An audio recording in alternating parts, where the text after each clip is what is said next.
What's up, lad? Not much, bro. Good. Got a little surprise for you, lad. Oh, but before you do it, I accidentally saw your story. Oh, have you seen I it? already know what it is. Yeah, there you go. There it is. There it is. Man, did you do that yourself?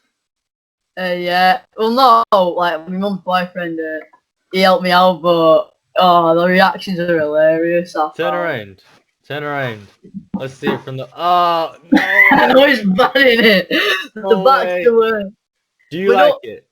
I think it's great. Like, I just That's saw all that matters. it, and I was, I was, like, fed up with my hair. It's been so long, so I was just like, why don't I? This will just be funny, this. Like, That's my all that grandma. matters. Hey, My if you gra- like it. If you Oh, like I it, think then it's that's sick, fine. yeah. I love it, mate. So that's just what it Good. matters, innit? Oh, this is all the reactions I've got. The class. I bet. My grandma hates it. She was just like, oh my god. You'd have thought like I'd been in hospital or something the way she reacted. It was just hilarious. Didn't Jason Miller have a like a mohawk? You know Jason Miller, Jason Yeah, Miller. Didn't he have a mohawk? yeah, he had like a full on like Yeah, you like remind you proper remind me fight. of him. A Spanish version of him, bro, with like Tony Ferguson looking ears. So speaking of Tony Ferguson, anyway, the lightweight division, best in mixed martial arts around the world, the top 15 guys that I've got. Like, I'm gonna run through some of my like. So the bottom one, at 15, you probably won't have heard of him. He's the champion in King of the Cage, Blade Gill. I don't think you'll have heard of him. If you have, then it's hardcore MMA fans, and there's you, I guess. But so he's 15, so it's quick and easy. And next, someone you like, got Dan Hooker at 14th. Yeah, that sounds about right. Yeah, he's a brawler, but I mean, I think that Chandler loss has probably damaged some things in his career. So Yeah, I know. Hopefully, he's not past his prime yet. nah, I want to see a A few little more. bit more of him left in the tank. Not gonna Yeah, lie. 100%. Who's the next go? Who's the next So, boy? former UFC champion in RDA, since he's recalled back to the lightweight division for 2 fights now, I think. Right. So, pretty easy one. And the next one, number 12, is someone who's now in my top 10 best MMA lightweight fighters of all time. Shinya Aoki, just an absolute beast. Sports with the best of all time in Gilbert, blended Eddie Alvarez, these guys. And he's a 4-time MMA world lightweight champion, won the Shuto title, being the Dream champion twice, and also the ONE FC champion. So, very underrated person in mixed martial arts, in my opinion. But made one of the best of all time, and I'm still surprised he's going at it right now today. So that's great. Yeah, great. 11, very simple, very easy. Conor McGregor. That sounds fair. Mm. That sounds fair. He hasn't done too well so far. Like I wouldn't like the thing is, I wouldn't be surprised if he lost his next fight. I wouldn't be. It Depending looks who like it is, obviously. his career's a bit going downhill. Even though it's only like one fight that he's lost, doesn't look like he's got his mojo like he used to. Yeah, like for me, when he has this amount of money that he has now, he's not gonna have that motivation to get up at 6 a.m. and do your hill runs. Like when you were broke, you're gonna do your hill runs because you've already got nothing, so you might as well work your ass off, just get to the top. So Yeah, I think made Conor that point. McGregor is the exception though. Like we have seen him like while he was training, like even though he was an absolute gazillionaire, he has still been like training like he's hungry. We've seen He's still that. training, yeah. I don't think it's much of He hasn't got his much fire there for training. me. I don't think it's his training. It's just the fact that I think everyone else is just better. Yeah. Everyone else is just like climbing, and he's like, because he's been so inactive. That's why. Just because he's been inactive. It's not, I wouldn't really say it's a lack of effort. It's just a lack of experience. Yeah. Now you get all these other guys that he has to come up against all of a sudden. Yeah, I can agree with that.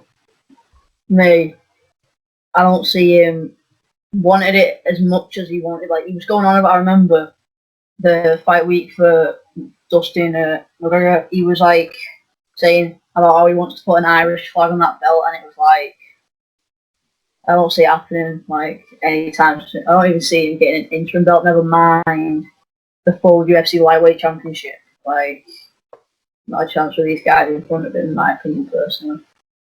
Yeah, for sure. No chance.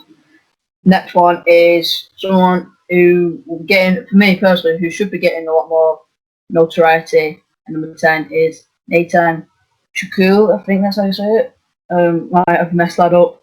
Brazilian, the PFL, Nathan Chillet, I think. Oh, Chillet? no, that's it's pronounced Nathan Schultz. Oh, is it? Nathan Schultz? Yeah.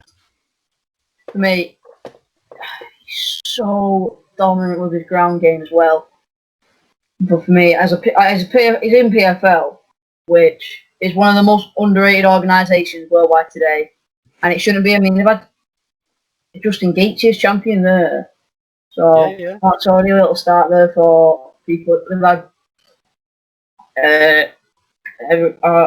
Rumble Johnson there, they've had Andrei Arlovsky there. So these aren't just like Met guys; these are world champion level guys who've been at World Series fighting now, turned to PFL.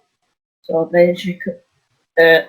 He'll probably be in the UFC one day, hopefully, and he's probably the most underrated, probably second most underrated lightweight in the world today, personally. Why? Who's the first?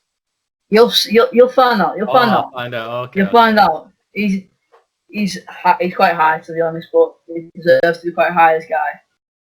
But next is your boy and my boy personally, El Kakuri, Tony Ferguson. My favorite. I love this guy. Like, if you follow on Instagram, he's just so entertaining. I mean, the guy is wrestling with a fucking bathtub. You've seen it? He's just like holding it and he just flips it, and it's just like he just flips over. It's just like you're laughing your head off at it, but I mean, the guy is crazy. The thing that's most crazy to me is like his captions, like at the bottom of any of his posts, make any sense at all. Like Blades for days, and like Blades is spelt wrong. Days is like DAYZE. Yeah. And it's like hashtag space, and then whatever the hashtag is, and then it's like the hashtag doesn't even work that way. And it's like like your granddad would do. Yeah, I mean, he was like writing a caption. Yeah, it's just like how his mind works. I love the guy. A verbal representation of how his mind works. Yeah, and I mean, like, the stuff he does for his training camps are just unbelievable. I mean, the guy's a former UFC like interim world champion, which not enough people should be going on about. We should be saying like, this guy's a former world champion. Don't underestimate the guy. He's an unbelievable fighter that's lived. I mean, for guys like Josh Thompson, dominated them. Pettis, Cerrone in a beautiful fight, in my opinion, personally. I mean, I love the guy, but I can't help but think, after seeing him nearly get his arm broken by that armbar, you got to think, like, is he past his prime or not? Like, the question's out there. Is he done? Is he only going to go downhill from now? Like, yeah, he might win, like, a couple more fights here and there until he retires, but it's like, have we already seen the best of Tony Ferguson? Yeah. I know what you mean, but like, what I want to see is a camp change, personally. I just want to see him with someone else in the striking department and the takedown defense. Like, ATT would be kind of perfect, but at the same time, they have Dustin Poirier. So, ATT, Nathan Schultz is in. Yeah, he trains there. Yeah. It's just the top. For me, when it comes to wrestling and ground game, that is the best camp to be in, ATT. If Tony Ferguson was an ATT, I don't think that'd be a very healthy like training environment if he was going against Dustin Poirier. Oh my god! Training like separate parts of the gym. Yeah. Giving Well, it's each like other like the stink eye. Yeah, but I just want to see this guy get 2 wins, and then I'm going to say it. I want to see him fight Khabib. I don't care how many times they book it. I need to see this fight. It's not gonna happen. Let it go, bro. Let it go. I can't let it go. I can't. I'm just clinching on for it. I need to see it once, and that's it. But I mean, Tony's just so underrated, and I don't know. I think it was a coincidence made in heaven. Like, I think the heavens were trying to save Khabib's title. Yeah. Tony Ferguson would definitely beat him up. So every time they made the fight, it would just be like some massive coincidence. Yeah. Would just like cut the whole thing off just to save Khabib's name. Save that 0. Yeah, that's insane. Well, next, at number 8, we've got Michael Chandler, which I think is bang on, personally. Where he's at right now, the potential he could do. That sounds about right. Yeah, I mean, he's a 3-time Bellator world champion at lightweight. Unbelievable guy. I mean, works his ass off every fight. He proves it. Saying that his work ethic as well. Yeah. But the guy who's beating Eddie Alvarez and like Benson Henderson and Hooker, the way he destroyed Hooker. I mean, everyone was shocked about how he knocked him out. I can't believe it personally as well. What do you think? Sorry, say that again. How Michael Chandler knocked Dan Hooker out. It was shocking. Like, it was very shocking. Yeah. I think to a lot of people, like the MMA casuals, I don't think they understand the perspective of like how powerful that must be, how powerful of a man Michael Chandler must be to be able to do that. I think people just like see it like, oh, he just knocked someone out, so what? Because like they don't understand that Dan Hooker is like so tough that a single left hook like that wouldn't knock him out easily, but it did. Dustin Poirier couldn't do it. He couldn't even drop him. Yeah, exactly. So like, I think the thing about Michael Chandler is that he's very humble. Not humble. Is he humble? I don't know. Well, yeah, he's a nice guy. think the only reason he's done that stupid stuff. You are. It's just because he's in the UFC, and the only reason, in my opinion, he's done that call-out thing is because he knows the casuals are watching. He knows his name isn't being put out there to these, watch it here and there MMA fans. So I was a bit like cringing inside, but saying like, yeah, bang on, you needed to do something like that because these guys who don't know your name, they hear, oh, do you hear that? See that call? That guy who knocks you need to make a splash. Yeah. So I don't blame him for doing that, but he is a humble guy. So. Yeah, he's a nice guy. Like if you see him like when he's not fighting, but I think once he's trained for a fight and then he gets in the fight, you really see him become a different person. Like you can tell that as he's like trained, he's built up all this anger inside of him. Like he lets it ferment. He like builds up this anger and he lets it ferment, and then once he's in the octagon, he pours it all out in the octagon in every single punch that he blows. And like you just see it in every like tension of his muscles when he's just so like pumped up for it. You know what I mean? Yeah, I know exactly what you mean. I get a similar feeling when I'm. Sadly, I've never fought because of COVID. I would have started, but that's fair enough. like it's hindered a lot of people. But certainly, like when I was sparring, I just got that feeling of like, yes, I'm in this, I'm doing it. Or when I'm just like great, when I'm like punching a tree in the woods, I don't have a sparring partner. I told you about that. Like, I condition my shins on the wood, and I I just get in the zone, and I just, even though I'm not an angry person, not a chance. Let all my anger out, like on the tree, so to speak. Like I gotta pour it out.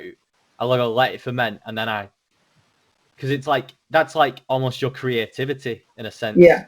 Like when you ferment your bottle, yeah, you gotta pour it out into your work. So if you're a fighter, you pour out your anger in, and it sort of like creates this creativity and this like this drive to like do what you want. Yeah, it's a hard thing to explain, if that makes any sense. I understand you completely. Like, I know what you're saying, and I've seen it best by Eddie Hall when basically he was discussing how he got to that 500 kg, and he was holding the world record of 463 kg, and he went to the promoter. If someone weighs 500 kg, how much will you give them? And they've all laughed. Everyone's laughed. He's like, we'll give you how much you ever say. So he was working in the gym, and he was doing he got up to 485, 84, lifted it, 85. He was struggling. What he decided to do was do a lot of research, and he was seeing like people who, like tiny girls, were lifting cars, saving like the family. So what he did, he went to a mental. It was like, I can't remember what the doctor was called, but he was like talking to them like, how can we get to this 500 kg without anything physical? Because he was doing everything right, eating that 10,000 calories, doing those sessions every day. And they said, we need you to think something on another level awful. And he won't mention it for what it is, but it's clear to do something with saving his family, where they're in an awful position, where his kids are clearly in an awful position, where he gets that much power from lifting this 500 kgs that it's all emotion, anger let out on this bar. And it's like people would say, Marvin Hagler, when he went in a ring, all the troubles he had, everything wasn't right in his life when it came to his family, boxing, money, boxing especially, he got screwed over so many times. And they would say all the angers in Marvin Hagler's life, he would let out on this poor soul. That's what Michael Chandler does. That's what I see. That's what I would think inspiring. That's what I think in the exhibition bouts I have. That's what it's like. That's what I can see what you're saying.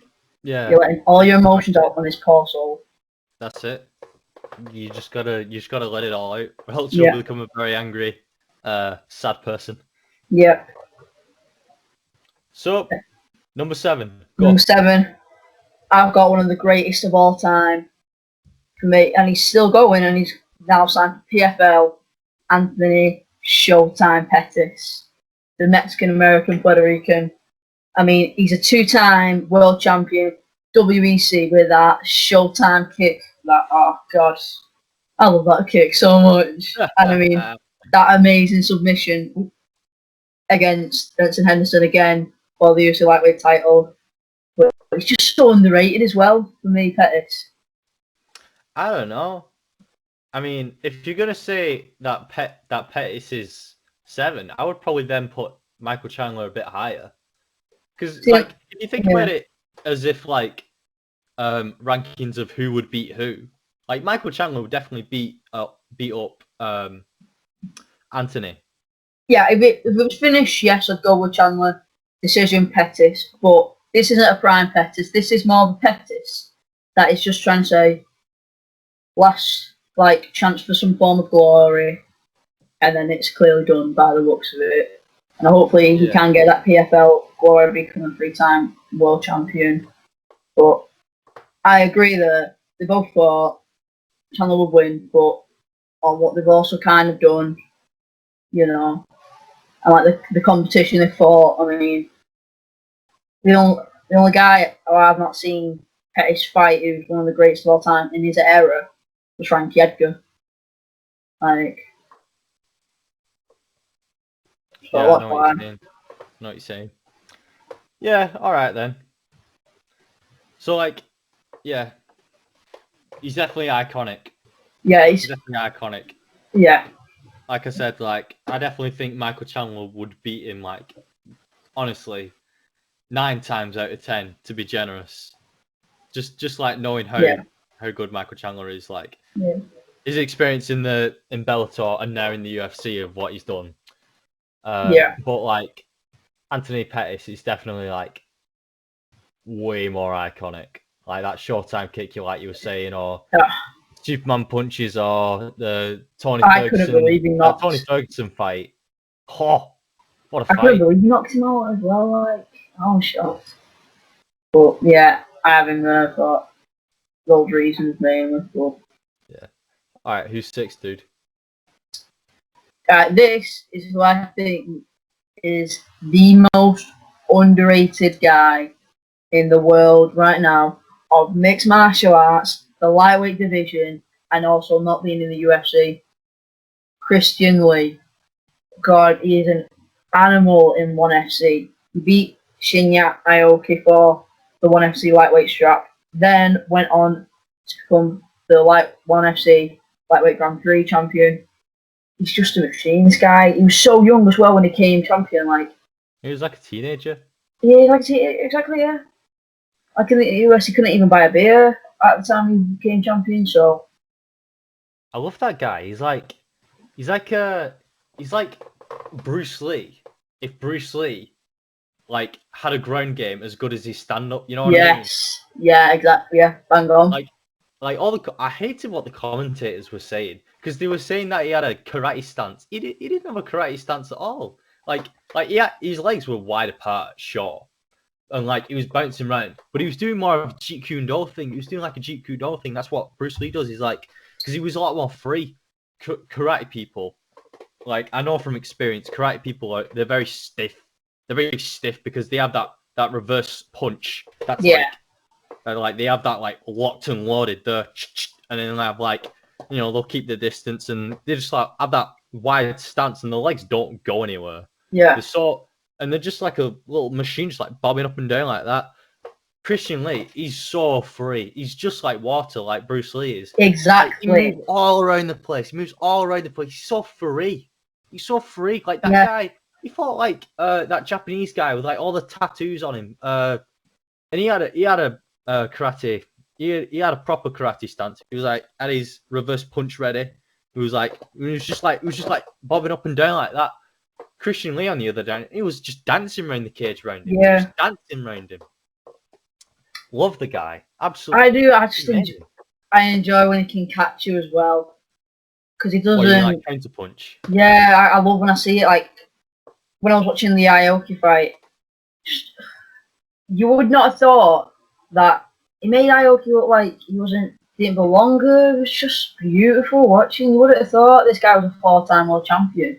You would have thought he was just, you know, a bum from the contenders. Like, do you know what I mean? It was amazing. The way he was pop shotting him, it was just amazing. I thought, this is just the future of the sport, and I can't wait to see you fight the UFC guys or Bellator or whatever. You know, it's just amazing.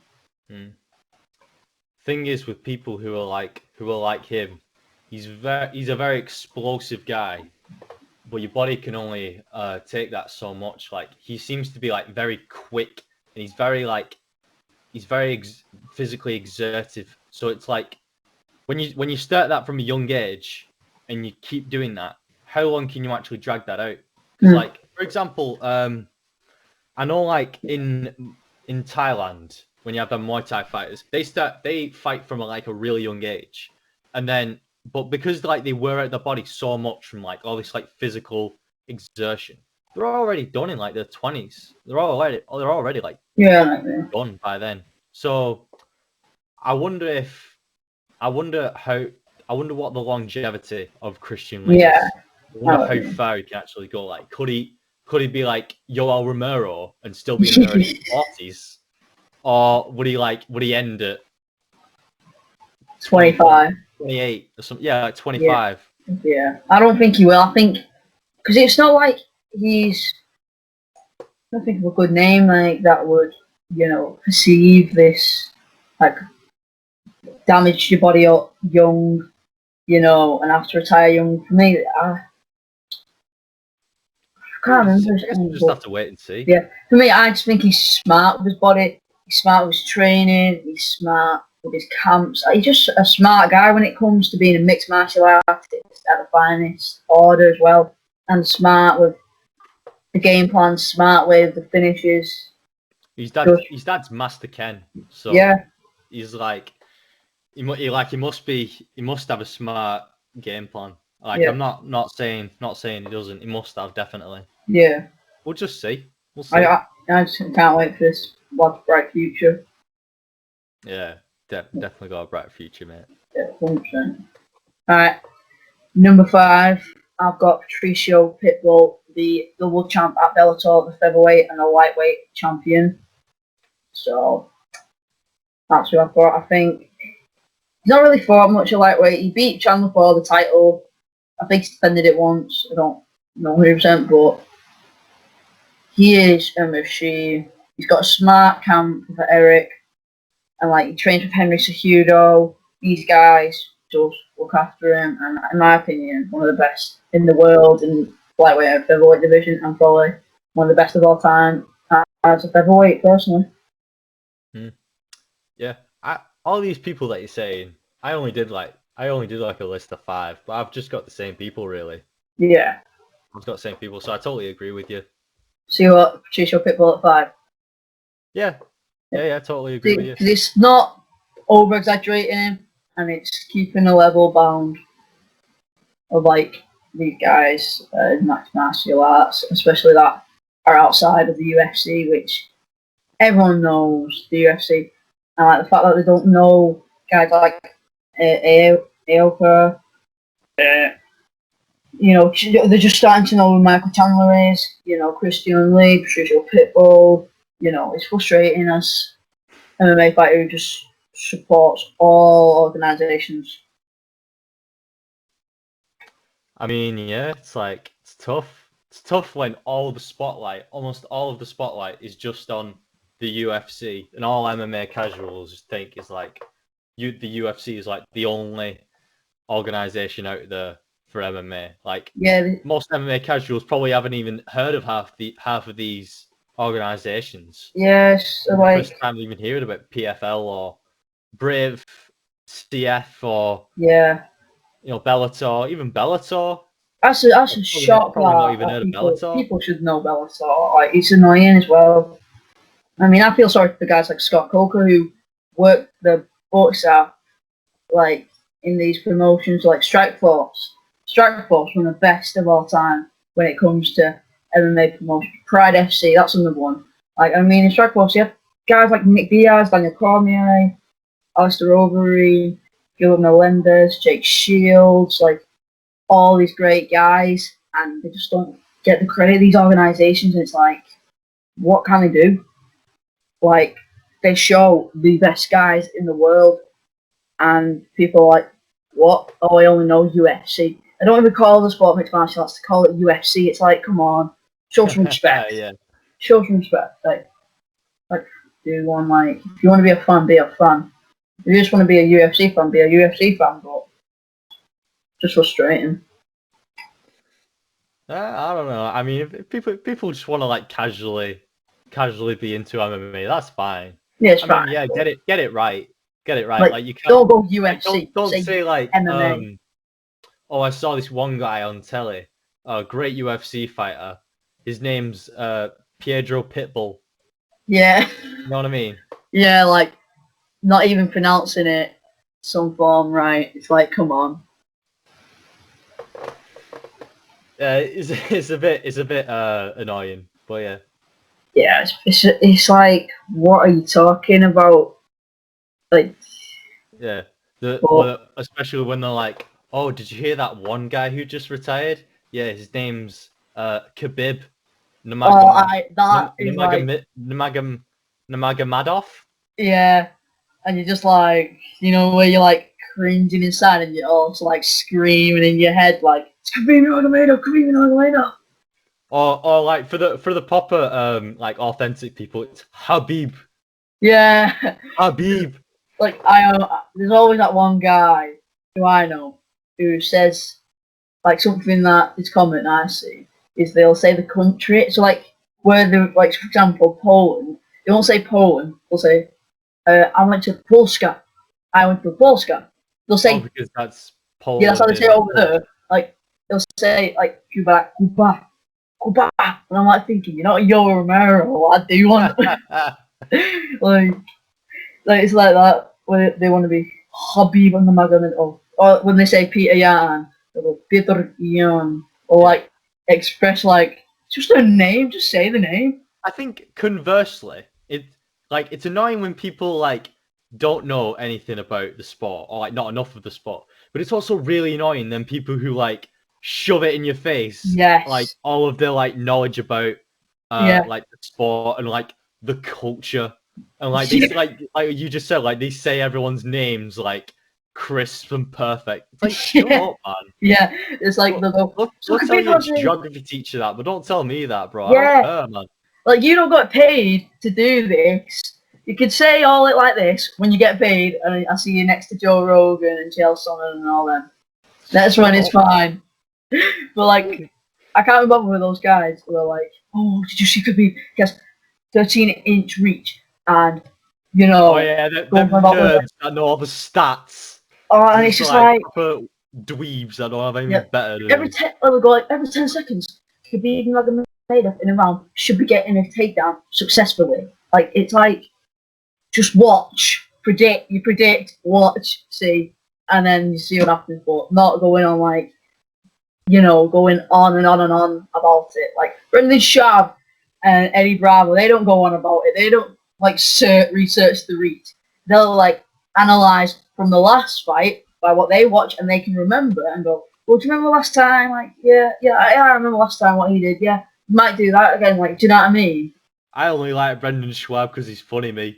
Yeah, I like him because he's funny. Because like half the time he's not even right about the topic. Because like Joe Rogan will just like correct him, but then he'll just like be like he's kind of stubborn to be honest. Because then he stays on his point. Like but the thing, like you know what I mean. He's super biased. He's super biased. He admits like never bet on what I say. I am the most biased. Like he loves Aaron Pico, and like personally, I do not like. I don't like him as in like I don't believe in the hype. Is what I'm basically saying. Like when you're meant to be almighty and then you get beat by some of the worst guys in your division, it's like come on, fluke that, bro. Yeah, and he keeps going on like But something that I do like is when I'm like dieting heavy or like I'm in a cut, I'll just stick on Brendan Schaub's Food Diaries, and I am there all day. Like I'll just be like. Yes, that. Sharp. Like, have you seen him on Comedy Central? Yeah, he's on Comedy Central. He did this one like stand-up thing where he basically told the story of how he lost to Travis Brown. Yeah. How is that a funny story? The guy is so sad the whole way through. Every time when he tells his story, he probably gets like 1 or 2 laughs the whole thing, and that's on Comedy Central. Like what, bro? Like what? There's some good stuff in it, but I was just like thinking, when I lose, I don't really like ever make this sort of stuff. Like I've got a story where I really want to do stuff. I want to do 1 or 2 stand-up gigs, and this one story is one of those where it's like, oh my god, and then it's like you're cringing and then you're laughing. Like basically, the story is basically I went to Berlin, and to each monument we were going.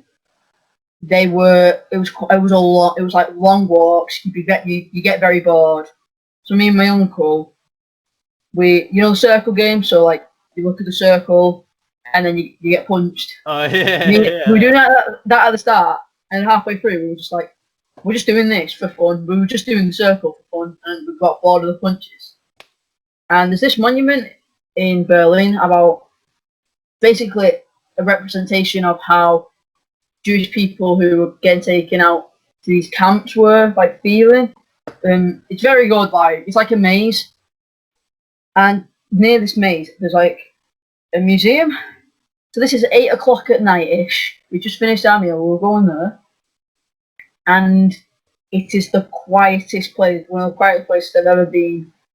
And it's again like a maze, but it's just like so flat, and like you walk on these paths, there's like squares, and it's got like letters and like reading stuff of like these people.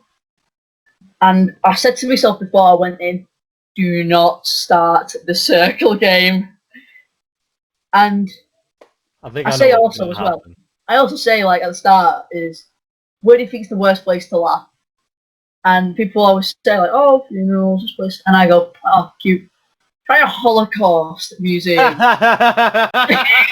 know what I mean? I can just imagine that now. You just have like a little German Jewish family come meeting the great granddad, and then you just get you just like bursting out laughing. Mate, it like so. My uncle had his coat in his left hand, like hung there, and he walked past, circle right there. I just looked up. I knew it was there. He smiled like, I know you want to laugh. And I just couldn't help myself. I just couldn't. I was like, you know where you don't, when you're not supposed to laugh, and it makes it even worse. Yeah, that makes you laugh even more. Yeah. I know exactly what you mean. I did that in assembly, like, all the time. Yeah, everyone did. I did that in assembly all the time. This kid, Francis, is like one of my best mates. He said, we were in like year 8 or something. So like everyone makes like stupid jokes, and like everyone is just so stupid in year 8. Like no one ever does anything that makes sense. He like said this thing like someone was annoying him in the line, when like you line up to go in, like you're about to sit down. So we're in the line and we're about to sit down. We're all nice and orderly. But then like there's this one guy next to my mate who's like annoying him. And he just says like, what was it now? Like you just said like, he's like, shut up mate, I'll flop you. And I was like, because it was just so random, like, bro, I'll flop you, man. I just could not stop laughing. I was bursting out laughing. Yeah, where you just random. And then hold it, and then you just go. And like when I was laughing, I had this woman. It's like I think she was French. I don't know 100%. Had a purple coat on, and she just looked at me like I had just like peed everywhere. Like she was just like disgust, anger, just like raw emotion was just looking at me. She knew she couldn't say anything. She knew she couldn't be like making it even worse. So she just like gave me these dirty looks. I just saw like families just looking at me like, what is up with this kid? Like, and my uncle's there like smiling like, just like, at least like thinking he was all good. Like, I'm not the one laughing, but he is. And it was just like cringe and just like my mum. Luckily, she was in the next room, so she didn't see me like laugh, but like just cringe and like laughing and just like thinking, this is a good story at least, eh? I would have loved to see that. I would have loved to laugh at you laughing at the Holocaust. Yeah, just like thinking like, is he one of those? Is he one of those ones? Like, is he one of those ones? I thought they were all gone. I know they're meant to be they're meant to be pale, but we can have a coloured one, can't we? Nah, bro, you're not a perfect Aryan. They'd kick you out immediately. Yeah. With that, that trim. They went. I know. I know, innit? Like a Hispanic Nazi. It's weird that sort of stuff. No. Careful, bro. You might get demonetized for saying that. Well, if YouTube actually want to give me my money, you know, they're just in line with this sort of stuff. But I can't believe we've gotten off so much topic. I'm pretty sure Pitbull, and then we got onto a Holocaust. I don't know. I mean, what was it? Like Habib Nurmagomedov butchers to Brendan Schwab. Yeah. Finn. And then to come in and to my stupid story. Just love it, but for me. You know what? I'm going to do that next time. Next time I'm trying to make someone laugh, I'll just say, knock, knock, who's the Holocaust? Just watch them burst out laughing. For me, like, watching Tricia Pitbull, I mean, nobody dominates one athlete like, I mean, he's the greatest Spanish MMA fighter of all time.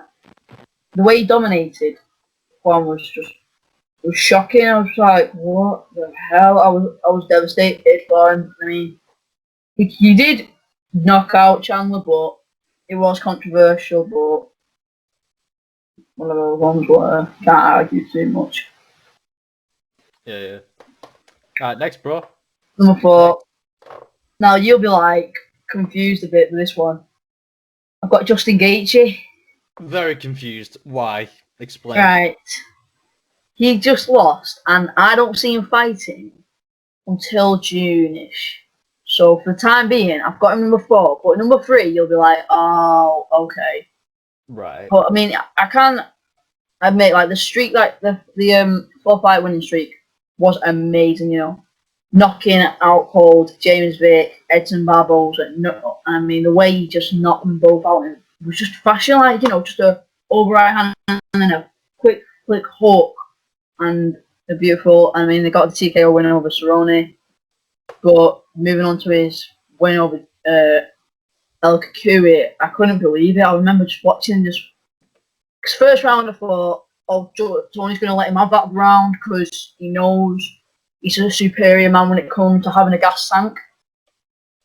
And then just seeing, like, cause he got knocked down as well, and like as soon as the buzzer went, so I thought, okay, now it's starting. Now Tony's going to apply more pressure, get those elbows in, take him down.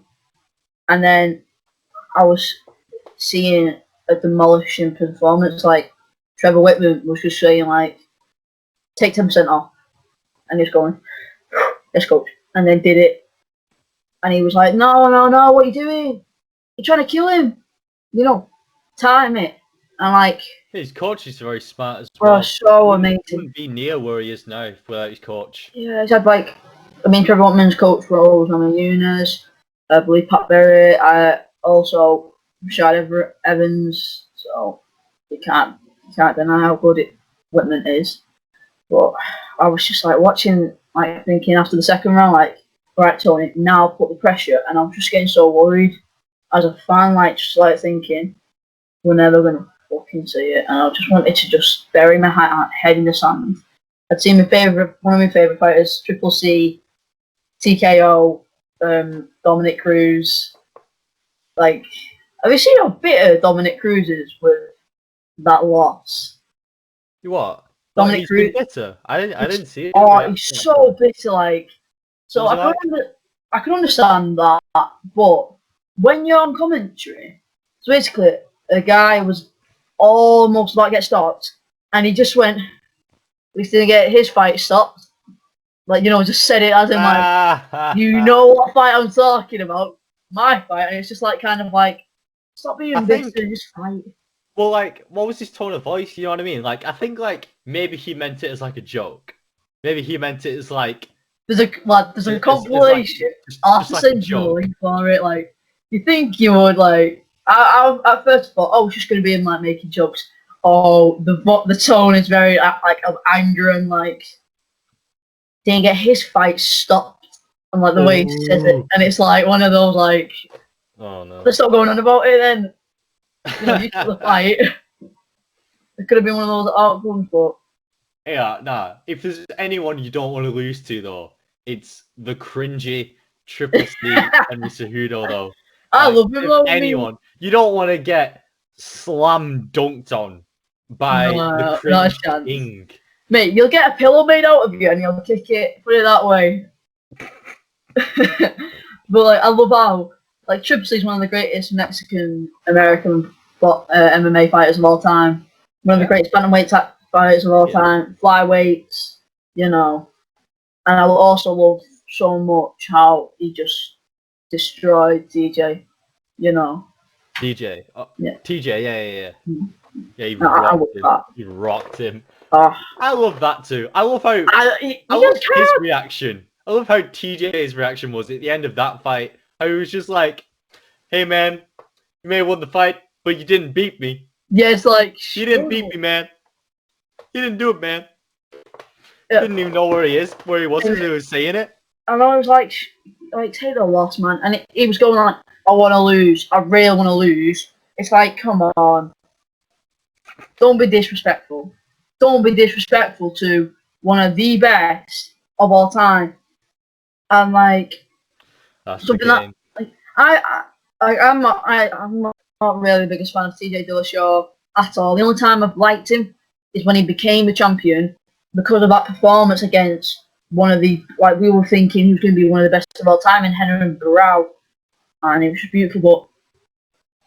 But you watch Mix Maliwapuri, he did a video on TJ and like how Team Alpha Male were kind of bullying him for the fight of Cody Gavin, and I can understand. It was, honest to God, I have never sided with TJ. This video, I was like, because basically before he was discussing about how they were all saying like in the training footage that Cody knocked him out, and he was discussing before Cody got knocked out saying this is a knockdown. So before you eat your words, it was like, eat this, you motherfucker, bang, and then gets the knockout when it comes you bantamweight champion. That was the only time I've said, I like TJ here. Other than that, nope, you EPO piece of crap. I'll dare you. Like, right, I kind of would have liked, the only reason I would have liked Henry Cejudo to lose is if he didn't come out, if he had came out in the worst possible way, just so it was like, puts you steroid users out there, you're probably going to go down to prison because of this man, TJ Dillashaw, because I hate people using steroids, like, yeah, it's disgusting. Like, the only sport I don't even, like, they don't even like it, bodybuilding, and like, and that's because you're meant to just pose like this, like, what's the point? It's like, come on, man, but like, you're not throwing a ball around. You're punching, kicking, and submitting guys in a sport where some guys have come out dead. So it's like, come on, lad. What do you think of the dangers of weight cutting and how necessary it actually is, bro? It shows, like, again, I want to mention another organisation. It's probably my favourite organisation other than UFC. One FC, One Championship FC. It's going to be horrible, I'm going to say, but it's possibly saved lives. The guy who was trying to cut down to 125, who sadly passed away, he was 21. He died, and it was death for the benefit of mixed martial arts, because they have changed their sport like that, and it's amazing what they've done, how the weight works. Because he like stabbed himself or something. So it was basically a heart attack he died of, cutting weight, and it's just helped the game evolve. So how it works is, well, they do so many hydration tests when the fight is announced. I think it's 5. I don't know. They might differ it, and also you've got to be around a certain weight, so like your natural weight. So say if you are a flyweight and your natural weight is like 140, just walking around not doing anything, and then you get that yourself down to, like, a healthy, leaner weight. So like, for example, 135. They're gonna mark that as like, so like, we know your natural healthy weight is 135 pounds when you lose some weight, and they'll do a lot of hydration tests. But also, how the weight classes work is the minimum is 125 pounds, and the maximum is 135 pounds. That's how the flyweight division works. Bantamweight.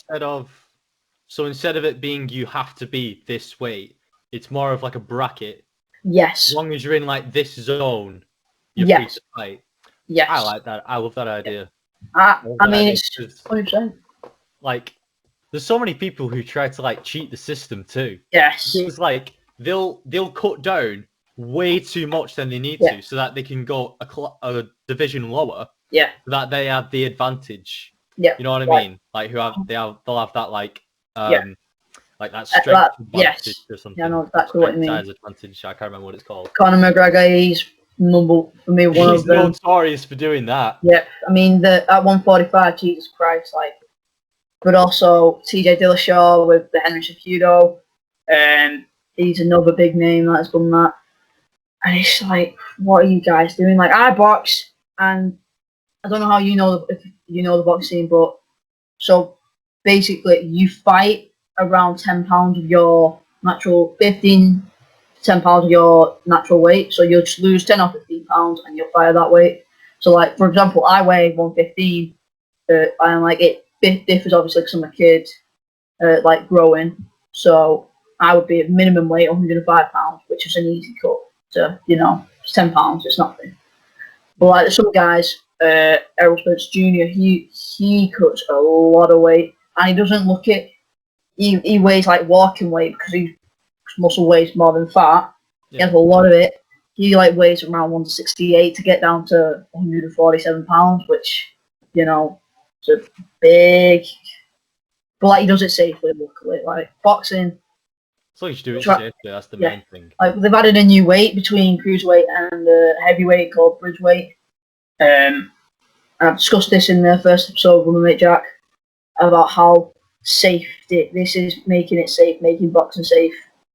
And it's making it even more safe, which is what we need, and it's amazing. I think it's like, it's all fine and well if you want to do it, because it's like, it's your body. Like, if you want to cut down, if you want to like strip yourself of like, to like 2.5% body fat, you know what I mean? Just like water, fast, whatever you want to do, to like cut down, fine. If you want to put your health at risk, that's fine. But then don't call yourself the best in the world if you're not even going to fight the people who are naturally your weight. And you're going to try and cheat the system. Try and fight someone who's like technically lighter than you. Yes, stupid. Like some guys, like for example, Darren Till, he isn't, because his natural weight is like around 205, 200. And that's not because he's his natural weight, because he eats so much. When your camp all goes, Darren eats the most shit when he hasn't got a fight booked. Just tells you, like, But his coach was worried that he's going to eat more, but I don't think he will. I think he needs to get his natural weight down to 200 at least. Personally, at max, at max he needs to 200 at least. I want to say at around 195. Not too bad of a cut. Yeah, I think the UFC should do that. One FC of just of like one championship of just like doing it as like the bracket. Yeah. Just like being within that bracket, and whoever wins. Yeah. For me, like I also want to see, like they are implementing hydration tests, which is great, but I mean when it comes to the cuts, they are. God, like I've done a cut. I've done like a 7 pound cut. It wasn't too bad, but like the only thing that was like killer was the hot baths. Cause the hot bath, like I'm like now, my body's like adjusted to them, which is a bit stupid. But at the same time, I mean, but yeah, like they are just. Like, I had one of the hottest baths I've ever had. I might as well have been touching acid. It was just like. I've put a picture on the screen of my legs. I took a picture. They were just. I went in half gas, came out red, raw. It was like the colour of me. Were you just like dehydrated or something? Yeah, it's just like getting down to 105 pounds. Like for an exhibition fight, they were just like saying, "We just want you to just get down to around this." But for me, like now, something I like is that during lockdown, I've figured out that my best weight is. As in the speed, footwork, power, timing, is 113 pounds, which is great. Because then it's not like I've got to be like dying for food or water. So wait, did you say 30 or 13? 13. 13. Yeah, it's not about 13. Yeah, it's like no, you're small anyway, so that makes sense. Just rub the knife in even more. No, that's good. Yeah, I like that. You just gotta. I think you should just like bulk up a little bit more, because then you'll have more power in your punches, bro. Don't not too much, or else you'll lose your speed. See, like that's the thing, more muscularity, and I think I'll be good for you. Yeah. See, like I have tried to do a bulk like once or twice. Then the highest I ever got was 126, and a week. So they basically like got into powerlifting more, like we're like, oh, you need to bulk, and they were like saying, eat everything. So that's what I did. Got to 126, and then for a week where I just didn't do like the diet of eating anything in my pack, like just because of my metabolism as well, I lost 9 pounds like that. Like So, at one time, I even lost a stone by accident. I was like, I remember like the morning. Did you do that by accident? I don't know, bro. Working my ass off. That's how. I just trained a lot. I was doing a lot that day as well. So I got up. I was 7 stone 4. It was like 7 a.m. Went trained for a good few hours, and I was like getting in the shower or bath, whatever it was. I'm like, let's weigh myself. Let's see what like weight I was. Got on it 6'3". I was like, what? So then I got on it 4 times, 5 times, 6 stone 3 pounds. I was like, Jesus Christ. I was just like, it wasn't like I wasn't consuming like a low quantity of calories. I was getting the right nutritional calories and the macros and the micro nutrients. So just that my body's metabolism is just rapid. So same here, bro. Same here. It's crazy. I don't know where it goes. No I idea where don't it goes know. to. Well, like, have you seen Michael McIntyre where he explained how? I That was like that. So it's like, come on, quickly, we need to be here, and then it's like fat people's like, so people just stay here, stay here. You go there, and the majority of you guys, you just come right in the belly. You just go to stay right here. We're all just going to have a nice party and just relax here. yeah, that was funny. Yeah, like, but it was a bang on, like, it's like, yeah, fair enough, That's exactly what it is. Yeah, that's exactly what it is. Skinny people like us, it's like the like, what do you call it, the digestive system or the whatever it is. Yeah. I need to get better at nutrition, me. It's all like, you over here, carbs down here, shoot over there. We've got to slim, equilibrium, baby. Yeah. Bang on, mate. It's all like, flab. Yep. Bit more flab. Yeah.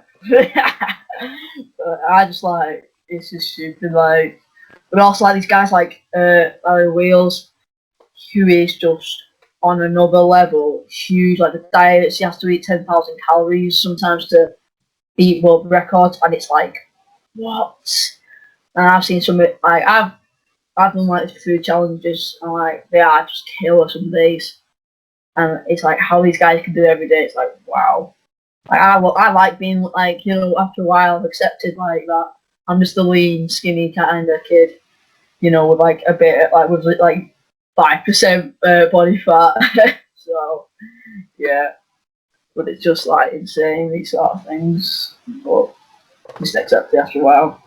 Yeah, I tell you what, I've been a bit naughty, me. I used to be fat, like 5% body fat myself, but because of lockdown and that, I can never be bothered making my own food, so I've just got to like just eat after. I just forget like just eats and Mackie D's and Chippy T's and chunky chickens and all that jazz. KFCs. Yes. Got a bit fat. I'm not gonna lie, mate.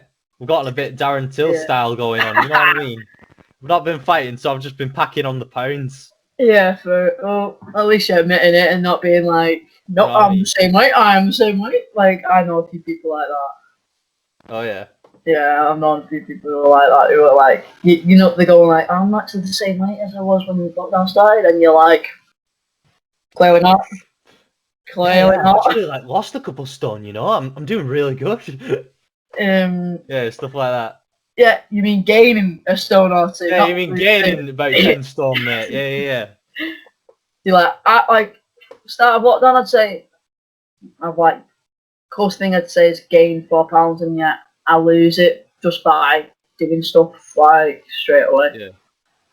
Like, even when I go on runs, I lose, like, running. Someone like me, when I was like, if I'm at 180 or like 115, I'll get down to 112 like that just by doing an hour run, and it's shooting it, and it's like, whoa. So good running. It's addictive, that. It is. In a good way. Yeah.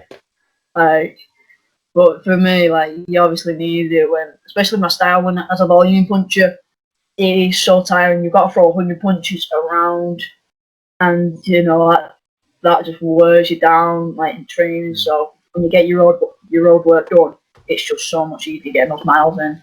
Well, you've definitely got to boost your cardiovascular endurance for sure. But if you're a volume puncher specifically, you gotta train your muscular endurance in your shoulders. Yeah. You know, like how like when you feel like dead fatigued because you can't jab anymore.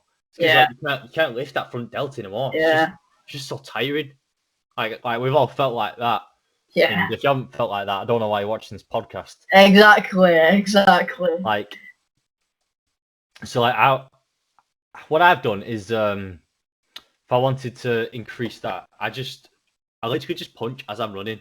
Because naturally, I love David Goggins, me, and he says all the time, like, you gotta never give a F about what anybody thinks about you. Don't let anybody judge you. Oh yeah, I've heard about like as he's like doing like this like Sahara Desert run across the world or something. He's just like screaming in front of the camera, like, you don't let anybody judge you. You don't know me. Who's gonna carry the boats? Who's gonna carry the boats? Yeah, like so like I don't care like as I'm walking past anyone. I'll just punch me. Yeah. I'll just like I'll just do like a couple like 1-2s like as I'm running, like Rocky style. Yeah, and man. it works, you know, because then like I've got like it's gone to the point now where like my shoulders are really uneven. Like they're really developed at the front. Yeah, There's like almost nothing at the back. Yeah. It's like dead flat at the back, and there's just like a massive like muscle at the front. Yeah. Do you know what? Like doing that. Yeah, like my back, like shockingly, like it's really like upper, like it's really muscular, amazing. Like you wouldn't think it's mine. Like you get what I mean? Like the front is more like because I do heavy. When you're doing 1,000 ab reps every day, like and like plus more, you know, core stuff. Like you expect this, like what I've got, and then like the back, I'm like, wow. Like I enjoy when I see those pictures. I'm all like when I'm looking like that's my back. I got that fucking back. I worked my ass off to get that back, sort of thing. You know what I mean? Yeah, no. That wasn't a flex, by the way. My body is not in shape at all. I would not win like a body composition competition at all. Like, bro, I got like chest hair and like snail trails and like, like back knee all over the place. I am not prepared for when lockdown ends, me. I am not in shape, bro. I've got it. You got some things. Like I've got it. I've still like tried to maintain it, but like man, no flex. No flex. I'm not gonna like try and brag at all. But hey, I've still got the moves. You got the move, boy. You got it. But we need to move on. Women out. We're on number. Right, let's finish up, bro. Right, number 3. Who have you got? Oh, let me check. Phone's about to die. Oops. I said. Well, he's my favourite for. Well, that was for number 1 actually. For. Oh yeah, it's just been the same as you, really. Yeah. So for number 3, I said Christian Lee.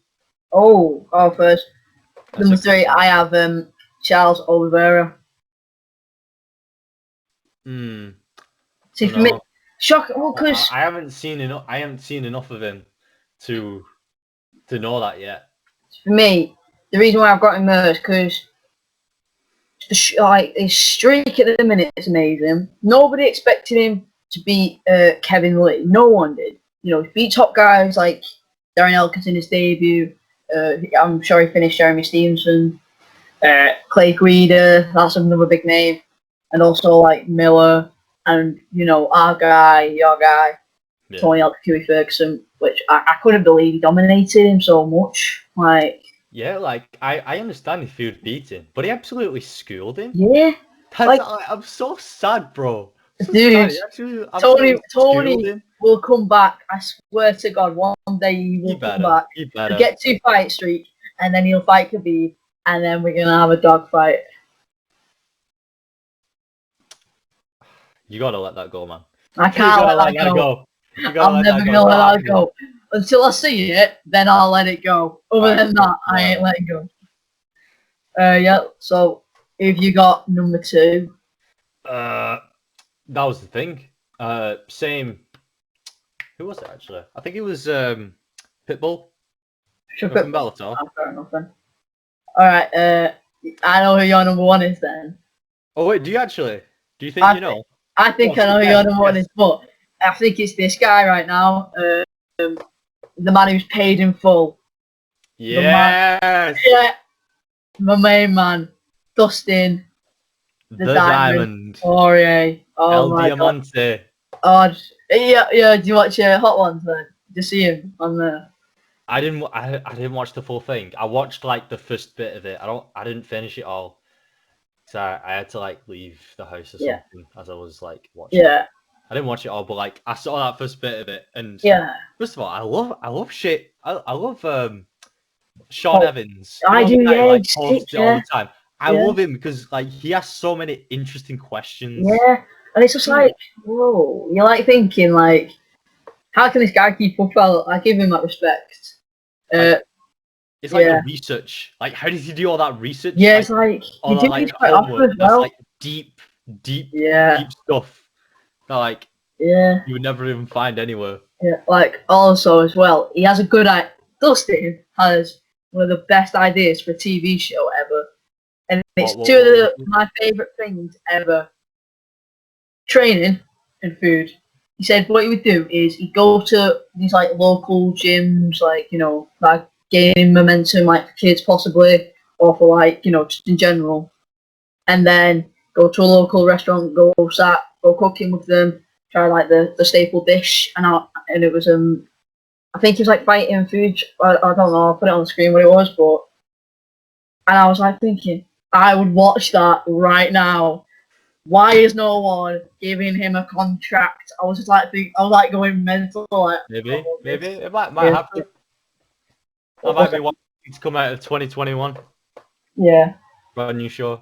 Also, I also love hot ones because I've recently getting into spicy food.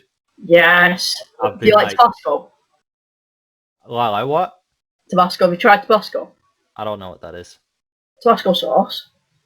Oh, mate, it's thin like liquidy sauce, but it's got the nice spice. The best time I've had that is I had it in like a white pita bread, cucumbers, lettuce, tomatoes, chicken, red onion, and a bit of Tabasco. Oh my god, it was so nice. One of the most underrated hot sauces ever, Tabasco sauce. Yeah.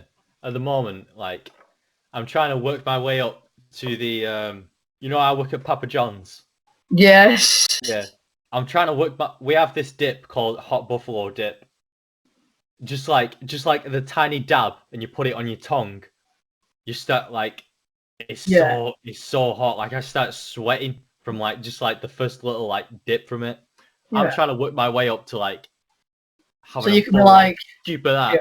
I'm just going. Like no problem. Move. Give me the sauce, and they're like, "Well, now, Chris, it's the sauce," and you're like, "Easy." Yeah, that's what I gotta get up to. You gotta get to that bit. I'll probably get sacked for like chugging the sauce on the job. Yeah, fair enough, but though. Oh yeah, just gonna drizzle that on these hot wings. Yeah. Like I've heard a story. Like I don't think they'll do this with you because obviously you still got paid. But something I've heard is this is with McDonald's. I want to point out. They said about how the shit. So like, if you have a bit of hair on your face, how they'll give you a 20p razor and make you shave on the spot. Like, is there anything like weird like you've had to like or outlandish like you've seen at your job? Like again. What? So like this guy, like he had to basically shave with a 20p razor for having a bit of hair on his face. Like, just thinking, what's like the strictest thing like they are with you looking at McDonald's? He had to shave. Yeah, like what's the strictest thing with me? Do you do like at Papa John's or strictest thing? Quite strict. I'm not gonna lie, they're actually really chill.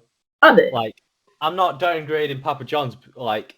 Because the actual food that we produce is like, it's actually really nice. Like it's better than Domino's. The only reason Domino's is so popular is because it's like, that's the thing. It's more popular, but it's nowhere near as good. Honestly, we got like premium stuff. See, like that's not to like.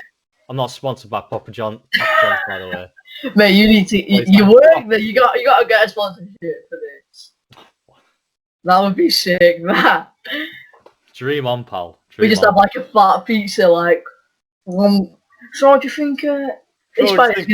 Habib lately. Yeah. Strictest thing. What's the strictest? Okay. So, like I said, they're pretty chill, but the strictest thing would probably be like, you're not allowed to like check your phone in the kitchen. You can't like be on your phone in the kitchen. You have to like go into the corridor to do it. That's fair enough then. Because like that's fair though. Yeah, sure. Because like if a customer comes and they just see kitchen staff just like looking on the phone, don't look very professional. Yeah. So, like if you want to reply to a text, do it. Don't do it in this room. Don't do it in the kitchen. Do it in that corridor there. Oh, that's great then. Yeah. You know what I mean? Yeah. See, like I've been working since I was 12 years old, so and like I've had quite easy jobs. Like worked in barbers. The toughest one I had was a paper boy, and I hated that because you just didn't get a day off. You didn't get a morning. You didn't get your morning to yourself. Like Sundays or Saturdays where you get up at 7 or 8 and it's like wake up nice and fresh. It was like cause especially where I live, it would be like a 20-minute walk, but I'd have like 2 black coffees, and this was when I was at an age where I had a kind of caffeine addiction, but to coffee. So like coffee, tea, I was like, and I mean, it's like I had these big Starbucks, multiple, still got them like that big, that wide, and I'd have 2 proper coffees all the way to the top before I went to work. Then you can't be dependent on coffee, mate. I know. You can't be dependent on caffeine. I know. I got, because after a while, I just you cut down on it obviously, and then like after a while, I just took black coffee, and it was like I'm fine now. But it was like a good year where it was like I was dependent on coffee or tea caffeine. But it's the best drink to have. Go on. Just like in general, just pound for pound, best drink. Water. Yeah. Water. Cold water. Classic. Cold H2O. Water. The best and the worst It times. tastes good. I don't get why people say like water doesn't taste good or that it has no taste. Do you remember like those kids like in primary school were like, I don't drink water, and it's like 2 things. Like you can't get away from not drinking water. Water is literally in everything, so shut up. You do drink water. Yeah. Like 2 things. 1, I knew at 9-ish, 10-ish that your kidneys needed water. And then 2, I'd be like, well, water is in every liquid, so you drink liquid, boom, water. You can't get away from not drinking water. Water is literally in everything, so shut up. You do drink water. Yeah. Like 2 things. 1, I knew at 9-ish, 10-ish that your kidneys needed water. And then 2, I'd be like, well, water is in every liquid, so you drink liquid, boom, water. And I'd be like that, like, do you know what I mean? Like, and they'd be like, no, it's can't. It's like, please. Don't drink water, mate. Oh. Don't drink water. Like Lucozade. I drink Lucozade and Red Bull. I can't bother with people who are like that. Like, but like so refreshing. It's so refreshing. And it's just like if anything quenches your thirst, it's flipping water, mate. Yeah. Flipping water. Those people who say, I don't drink water, they'll proper change the tune if they go for like a run in PE class. And then they'll be like, Miss, have a drink of water. And then they'll be there for like 30 minutes, just like chugging the water fountain. It's like, all I could do right now is a glass of water. It's like 10 minutes ago, you were just saying you don't drink water. It's like, stick to what you like, speak your mind as. But like also, like when my jobs, like when I was big boy, it was like 5 a.m. and I'd have to run, like it was every day. And like that was like, where like, I was at an age where it was like, you need to kind of decide what kind of path you want to go as. And that just made my decision clear. I am not doing a 9 to 5. I've done a stupid amount of jobs already for my age. I am not doing a 9 to 5. I'm going to be working my ass off to get, and hopefully, an Olympic gold medalist, the first Spanish boxer to be an Olympic gold medalist, and then hopefully can be an undisputed world champion in boxing. That's my goal. And if, you know, people in my school, like my mate Dan, he boxes, and he sees my Instagram story, like, you know, like I'm up at 6, 8, I'm up at 5 a.m, and he tells people, he gets up at 6 and goes through his runs, and like, people are like, what? And like, you know, I don't talk much, all I just say is, you have a minute every time, I'll tell you my dream, and you know, you listen, I'll tell you my dream. Like, I've worked on bars, and people like, what are you doing in school, or what are you into? And I'll tell them, mate, I swear to God, one day I will be. And like, you know what, lad, I don't know any other 14-year-old or any other lad your age working behind bars, or I've worked this many jobs. Do you know what I mean? Like, and like, they'll say, you know what, yeah, believe in you, and like, they'll make this joke always. Yeah, when you're famous, remember me, mate. They're like that. Everyone says that. Well, like, don't worry, old, mate. I guess old. Yeah, I guess old. I've forgotten half the people who have told me to remember them by this point. Yeah, I just remember the faces and what they say to me. Like, yeah, just going down the red carpet, just like, what's up, bro? They're like, yeah, like also like especially as well, like that when I was also a glass collector. Well, still technically am, but it's like not as often because we're locked down. And basically, like the first night it was like, so like my mate's sister was like the bar manager, but it was only 3 people, me, her, and another woman. And like someone had puked, so I cleaned that, and like near the end of the night, she went, "Do you know what, Reese? I'm absolutely shocked." And like, because I've seen you at my house, I thought, oh God, Reese was going to mess about, it's going to muck about, it's going to be hard work. And like, she was like, you just got on proper hard, and you've gotten everything done quick. And I told her like about how, like, I'm half Spanish, like, you know, living with a single mum, about how this I have like an immigrant mentality. Joe Diaz said about it, like Steve Miocic, you know, got that fucking immigrant mentality. That's what I do when it comes to work, and I know I'm getting paid, and I know I've got to show these people how much I work. I'll do everything. Like, I'm a busboy currently at a restaurant in Wigan, and normally I will not, like, if at home, if food gets in the sink, I'm like, oh, it's minging, someone clean that up, whoever food that is. But at the restaurant, if it happens, I'm like getting that quick in, out, you know, I'll get my hands dirty, I'm happy to, because I know I'm going to get paid. And they're like, so you don't get your hands dirty at home because you know there's no cash reward. But like, because I'm not going to be as focused at home. But when it comes to like the real world, if that's what you want to say, I'll get dirty any day. Worked on I've done like construction stuff, like putting AstroTurf down, and it's hard, and I'm like thinking, I can't be doing this for my life. I've got to do something where I can, like, you know, if I ever do have a family, I don't want to, but if I ever do, I can hopefully make sure my grand family won't ever suffer. Do you know what I mean? Yeah. And I'll grind to if I ever have kids, or hopefully not though. That, you know, that immigrant working mentality, like me, ma did at like 10, 12, like, you know, gotta get a job, and it was like my head. First year of year 7, don't do a job, and then because like it'll be also hard for hiring as well since I was so young, and then the next year it was like work your ass off to get a job. That's what I did, and then I've just had loads ever since. But like, and also like I've got a CV, and like, you know, I don't see any 15-year-olds with a CV. I don't ever see 15-year-olds with a CV like this. It's not even trying to be cocky. It's like the experience I've had, just a long list.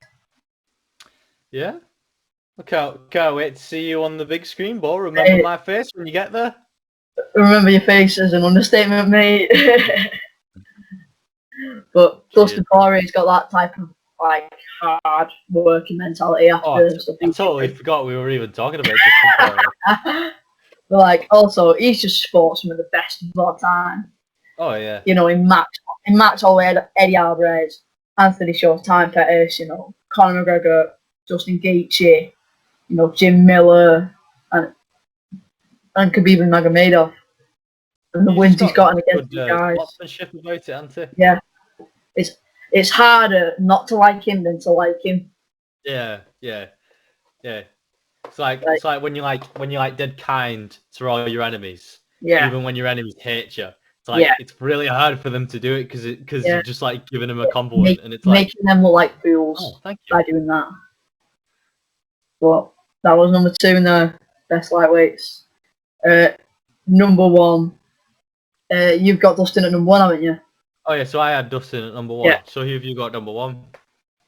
Well, he is the longest reigning UFC lightweight champion. Oh wait, I know who you're gonna say. Khabib, the Eagle, and the Magomedov.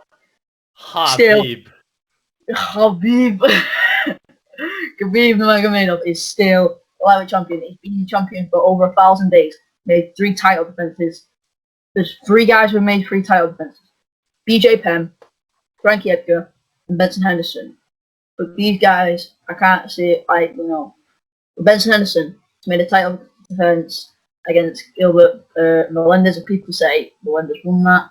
Made a title defense against Nate Diaz, which, you know, I mean, Nate still flipped him off, which I found hilarious, but, you know, it's not like a caliber opponent. That's funny though, isn't it? It's funny, and also he defended his title in the rematch against Frankie Edgar.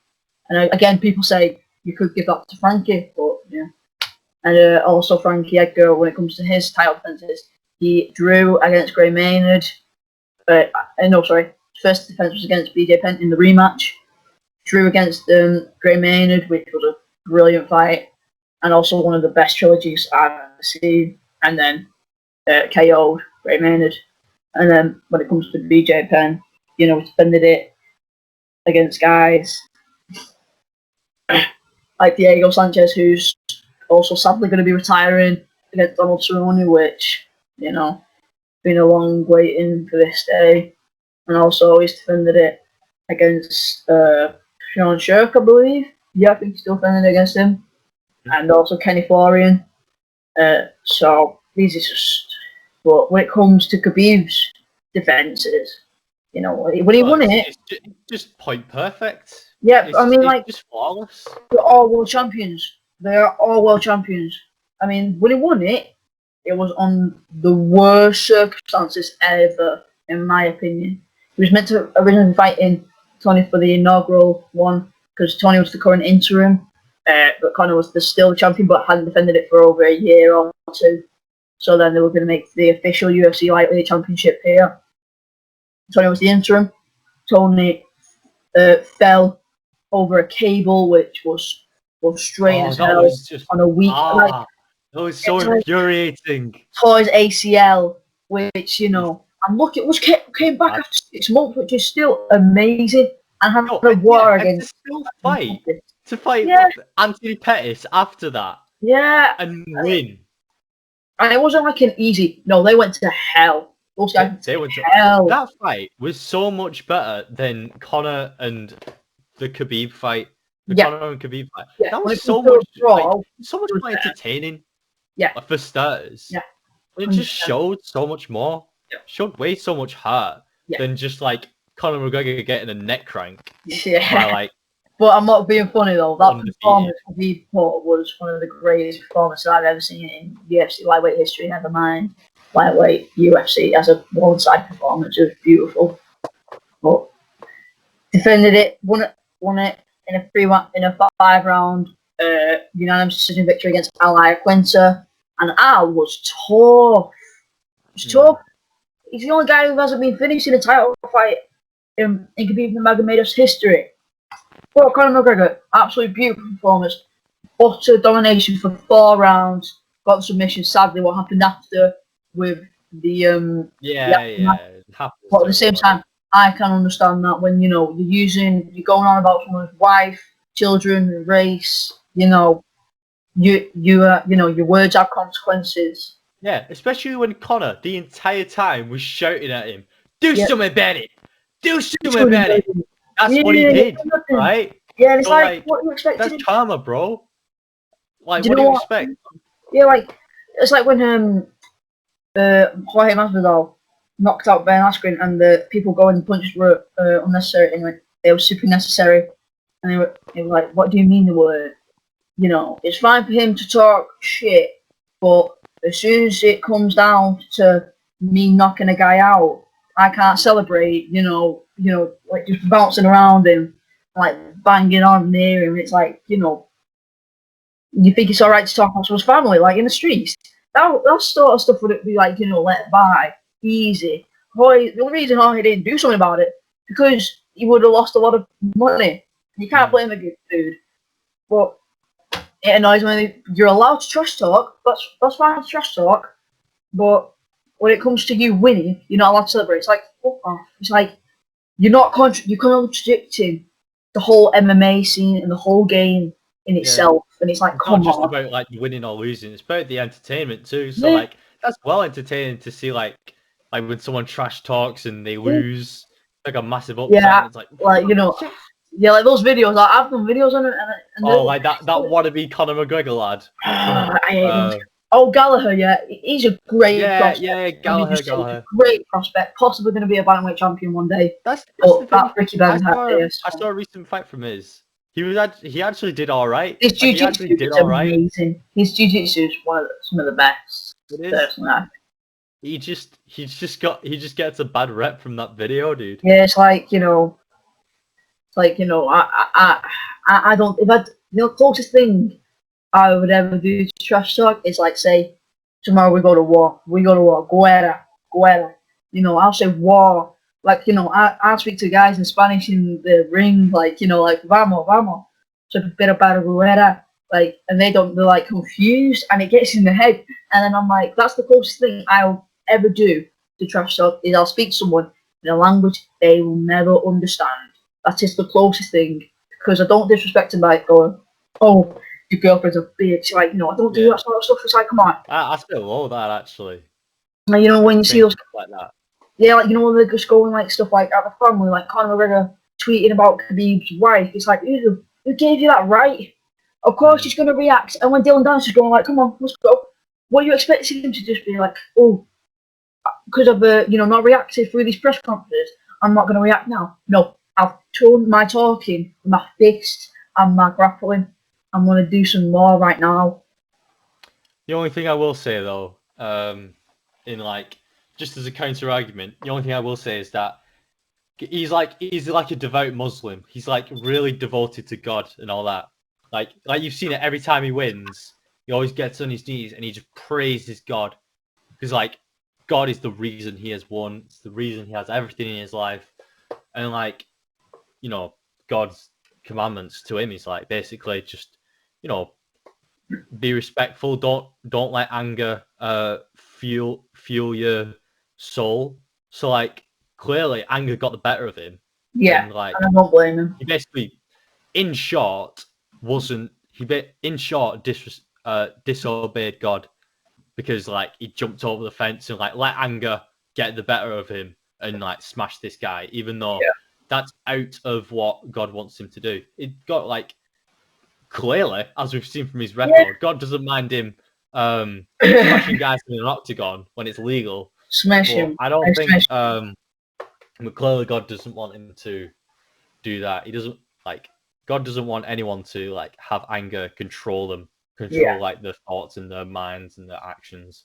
Yeah. That's why he's undefeated. That's why he's always stayed so calm during press conferences, because he knows if he gets angry, it's like he's not doing what he should be doing. Then he stays calm for a reason, because that's like that's like the Muslim mentality. Yeah, basically, yeah. Calm, cool. Yeah, but like, because he's human, it just got the better of him. Yeah, we all have emotions whether we like it or not. So of course, going to react some way. Yeah. And luckily, the next fight against Dustin Poirier was very, very respectful, very relaxed. You know, they swapped t-shirts. I mean, that was sick. That was so nice. Yeah. And then he said, and he pointed at his shirt. It was like, I'm going to sign this t-shirt and I'm going to sell it. You know, Dustin's charity. I think it's for fighting. It's like fighting for something and all that. It's called the fight group. I actually can't remember myself, you know. Yeah, it's like we know it's like it's got fighting in it. At least we know all of that. The Good Fight Foundation. The Good Fight Foundation. That's what it is. That's what it is. Oh man, I was like, yeah. That's what it is. And I mean, Max gave his gloves to Dustin after their fight as well for his charity, so I thought it was something as well with both those guys. And I mean, as well how like the fight was I thought that fight was quite entertaining. I mean, so much to know how deep that guillotine was. You just want to know, like, but at the same time, I remember because my dodgy box had just stopped after a while, so I had to watch it on the Fight Companion, and I remember just seeing oh, he's got the guillotine, just seeing Shab going, oh, the guillotine's left it, oh. And they're you see money being flung around oh, Dustin's winning, Dustin's gonna win it. And it was like, what? And not only that, he dropped him. Dustin dropped Khabib. What? You know what I mean? It was crazy. I mean, and even the finish, it was you could see something was going to happen, and then bang, it was locked in, and you just knew, and you saw Dustin's face like that. Yeah, it was like, you didn't want to admit it in that moment, but eventually it was this is it. You thought, I kind of thought he was gonna escape it because his ground game is absolutely he's got a black belt in jiu-jitsu, of course. Yeah, exactly. So I thought he was gonna escape the choke, but once I saw him bending over downwards like that, once he started falling backwards, and then you were waiting for that. That's it. He's done. Yeah, but I mean, it's not like a loss against someone who's against one of the greatest of all time. Oh, yeah, and personally, my opinion's now been changed after watching him versus Justin Gaethje. I mean, he was taking hard strikes to the chin and got that beautiful triangle choke. And then for me personally, it's the greatest lightweight of all time in mixed martial arts history. That was so sick. Yeah, I couldn't do it because I was at work and I asked them, I was like, "Hey, can I just put the fight on?" And they were like, "Yeah, sure, just keep working on that." Yeah. Well, you were working as the fight was going on. Yeah, I was devastated, but we had say barely anyone in because it was around because it was only 9-10 o'clock-ish to fight. So we shut it we shut the kitchen at 10, but the bar could still be open for quite a bit. So and I would just remember just seeing it I just watch it see Khabib take those shots on the chin, and I was begging, please, just let Khabib win. I was thinking, Khabib win, just win. I just wanted to see him still be champion, because after his father sadly passed, I thought, oh, something shit's going to happen here, something bad is going to happen in this fight, and I was begging it not to happen. Luckily, the right man won by a beautiful stoppage, got submission of the year, which was, rightly served. Personally, I thought. Yeah, no. I think it was just so slick. Yeah, the fact that he he was going for that armbar, but then as Justin was turning over, the fact that he had this managed to find the triangle, just being able to instantly know what to do. He was okay, I know what to do. I'm just gonna block that triangle in instantly. Yeah, it was amazing. And he didn't have to his reaction time of just oh, quick, grab the leg, pull the head down. I've got this. He just had it. He was his reaction time to the scenario, the situation was just so crisp. Not only is his skill is good, his fight IQ is just amazing. And I mean, I'm just on point. He even said once, "I am the Floyd Mayweather of mixed martial arts," and I'm like, "Yep, you are," because they say that this guy's got a great calf kick. They say this guy's got a great overright hand. They say this guy's got a great defense.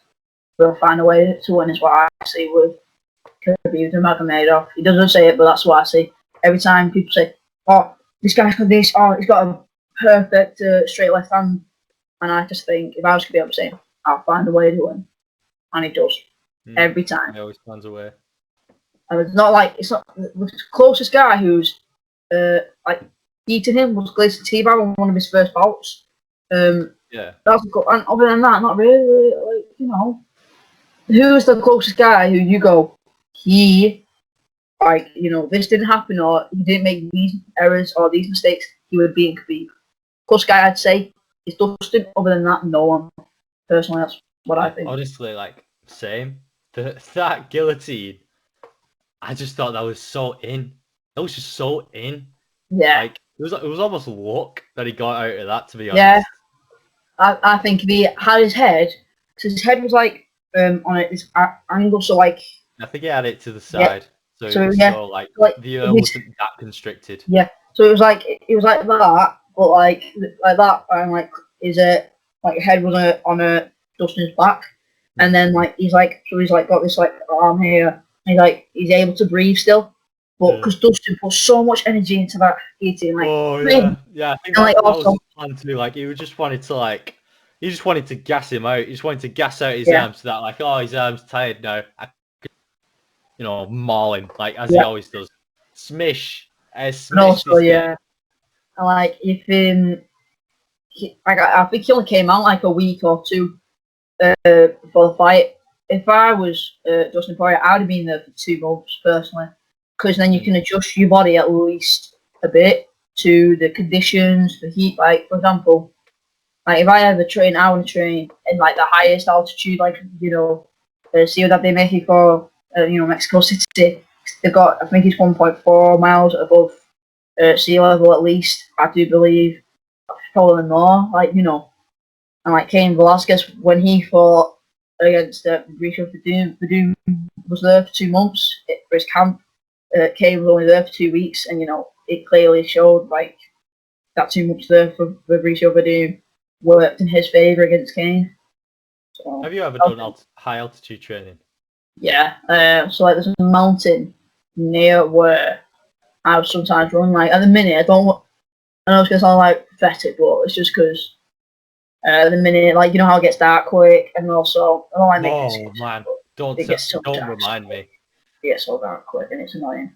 So that's my only reason. But when I was doing something, I was like up there a lot, and just going up and down just was like it was like a pain. Like there's this like little monument. It's not really a monument, but like a little bit, and I'd run up to that, and then I'd go back down this hill, and then back up it, and then back down, and then it was just like the times were like weird. And then when I went back onto like a sea level, it's not much higher, but it's still a mountain. Like my 10K, just for example, I'll run an hour at least every day. I'll run an hour and a half, but just by running, and I got to 10K, in 38 minutes, just because my body was like on an easier, way, because it felt like to my body that I was on decline, even though I'm still having to go up hills and stuff, little hills, but those just the hills already seeing that just adjust your body straight away. Yeah. It's good for your cardiovascular endurance. Yeah. 100%. Get that oxygen. Sorry, my mind's gone black. I'll just stick with that oxygen. You get your oxygen. Yeah. And it does you a favour on another level. All right, so wrap this up. Yep. So you think Dustin is the #1 lightweight in the world? I think Khabib is, but you keep going on. You keep going on. Yeah, go on. The thing is, Khabib's left, so he doesn't really count. You know what I mean? I know what you mean. But he's still in the game, then I would say Khabib. But he's still champion. He's still champion. He's still probably the best fighter in MMA. Yeah, but he can't hold on to that belt forever. He's got to give it up and give it to somebody else. 1 or 2 more fights, and one of them better be against Tony Ferguson. Oh, don't beat Tony Ferguson. It's probably going to be someone like GSP, but that's only going to be at lightweight. That would be he already said, I'm not doing it at welterweight, because GSP would have the advantage if it was at welterweight. Khabib is the pound for pound greatest He's the absolute greatest at the lightweight. He's in that top 10. He's the greatest lightweight ever, and he's in that top 10 greatest MMA fighters of all time. And no one can write him off because he defended it. He's had the belt for over 1,000 days. No other UFC fighter has done this. And especially in the lightweight division, every defense was against a champion of some kind. Yeah, fun fact for anyone who, for all those Tony Ferguson fans out there, Khabib's actual UFC record, like his wins in the UFC, is actually 13-0. Yeah. Tony Ferguson's is 15-3. Yeah. So think of that what you will. Yeah. In terms of who would win and who would lose. But also, you are forgetting Khabib did take 2 years off. When did he take 2 years off? Between 2014 and it was around 2014, 2016 sort of thing because of injuries. He nearly contemplated retirement, but luckily his father said you cannot take this easy route out, so keep going until you have nothing. And he made guys just quit like Michael Johnson. You know I deserve title shot. Just like give it a break in his hand like it's nobody's business. I mean, he is one of the greatest ever Khabib ever made of. Defo. You can't deny it. It's like he's just so. It's just on another level. When it comes to like materials, he is silk. You don't find him. He's just beautiful like that. When you watch him fight, it's just amazing. Definitely, man. Yeah. Wanna wrap this up? Yeah, mate. Yep, great talking to you. I mean, too, a bang-on list in my opinion with our top guys in MMA world right now. What was that? Also, what do you think about Kamaru Usman beating your boy GSP's winning streak? Oh, it's alright. I mean, he'll be great. Technically, he beat it, but it's like in my eyes, he's only tied it. He's tied it.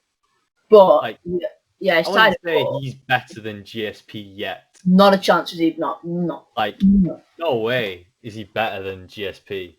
I'll say he's better. He beat his streak, but it's like in the grand scheme of things, what does that actually mean? I mean, what does that mean? Unless you could like honestly say that Kamaru Usman is at a place where he can beat up, where he can like actually likely to beat GSP. I think GSP. If not, great. then as well, there's no comparison, or at least barely. GSP's a 2-division world champion. Made 9 welterweight title defenses, and I mean, fought the best of the best at welterweight. I mean, he's only made 3 title defenses, and I mean, that first one I loved so much. I mean, I loved that Colby Covington knockout. I loved that. I put a poster of him saying like, "Fuck you, Colby Covington. Enjoy your broken jaw." Like, I just hate Colby Covington. Like, he's another guy I just hate. Because when you bring race into this, you bring a whole other aspect. Especially when he disrespects the second greatest welterweight ever in mixed martial art, Matt Hughes, by saying, "Move out of the way, Matt Hughes." With a train, it's like, come on, don't be disrespectful to a legend of the game. You wouldn't even be in that spot if it wasn't for him. It's like, Just going to Colby Covington. He's so funny though. Like it's so funny to watch him do his thing because he's so like. I don't know if cringe is the right word, but when he does something, it's like so embarrassing. Like when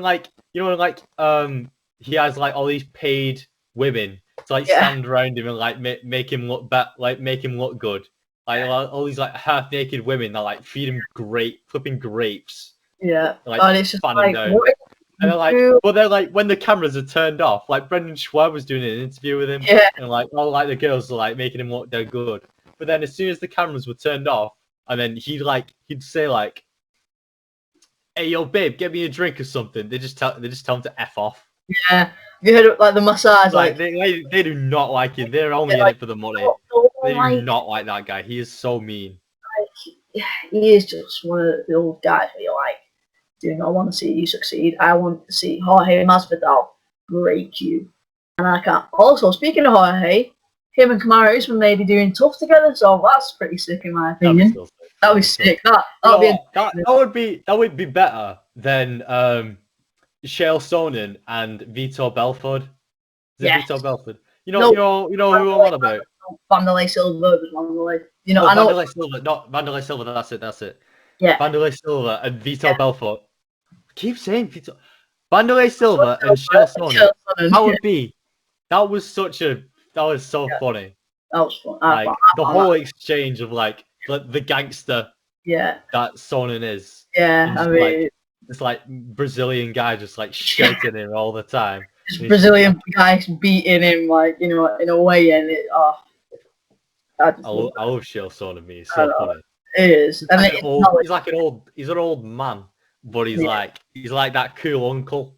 Yeah, he's cool, but he'll mug you off whenever he wants to. Yeah, for real. Yeah. All right, let's wrap this up. So, cheers, bud. Yeah, cheers, bud. Go follow us. Subscribe to the channel. Subscribe to Matt.